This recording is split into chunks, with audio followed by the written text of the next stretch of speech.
मुंशी अर्जुन, जब जब धर्म की हानि और अधर्म की वृद्धि होती है, तब तब मैं अपने आप को साकार रूप से प्रकट करता हूँ।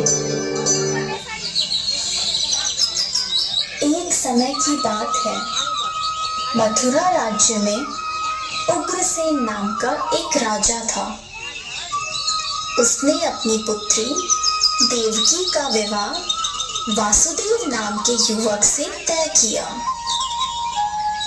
देवकी का भाई कंस, जो कि बहुत ही क्रूर, दुष्ट और निर्दयी था, देवकी से अत्यंत प्रेम करता था।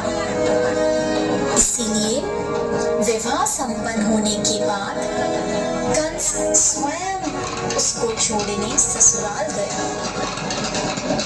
जब वह रथ में जा रहे थे, तब बीच रास्ते में उनको आकाशवाणी सुनाई दी। हे दुष्ट कंस, तूने इस धरती पर बहुत पाप किए हैं, इसलिए इस धरती पर से तेरे पाप नष्ट करने के लिए देवकी का 8वां पुत्र जन्म लेगा और वही तेरा विनाश करेगा। यह सुनकर कंस अत्यधिक भयभीत व क्रोधित हो गए। वह बीच रास्ते में से ही रथ को वापस मथुरा ले गया और देवकी और वासुदेव जी को बंदी गृह में डालकर बंदी बना दिया। समय बीतता गया। कुछ समय बाद देवकी की पहली संतान हुई। जैसे ही कंस को इसकी सूचना मिली, कंस ने देवकी की संतान को मार दिया। यह उसके अत्याचार की शुरुआत थी।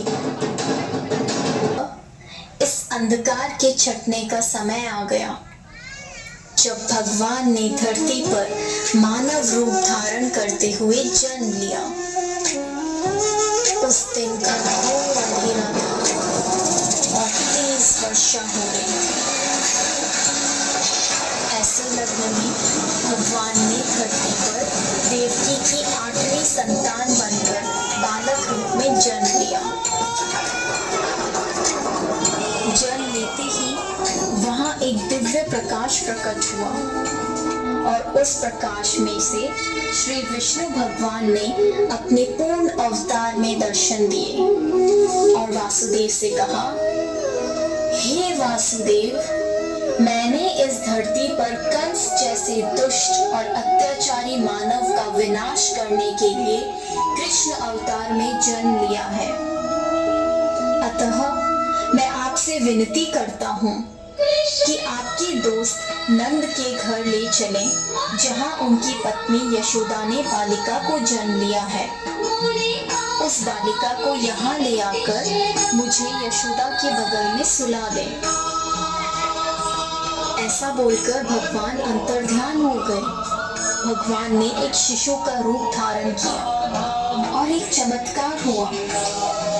वासुदेव और देवकी पीड़ी मुक्त हो गए। कारागार के द्वार अपने आप खुल गए। जेल प्रहरी गहरी निद्रा में सो गए और ऐसे समय वासुदेव उस बालक को लेकर नंद के घर चल पड़े। तेज वर्षा के कारण यमुना नदी का बहाव बहुत तेज था, पर यमुना नदी ने वासुदेव और उनके पुत्र के लिए रास्ता बना दिया और शेषनाग ने प्रकट होकर कृष्ण भगवान को अपने फन फैलाकर तेज बारिश से बचाया। आखिरकार वे नंद के गांव पहुंचे।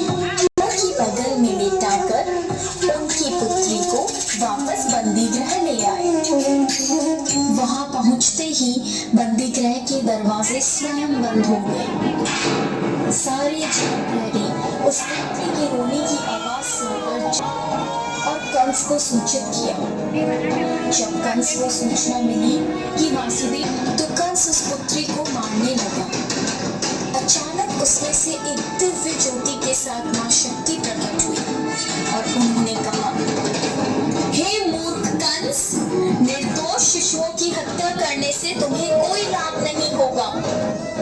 तुझे मारने वाला इस धरती पर जन्म ले चुका है।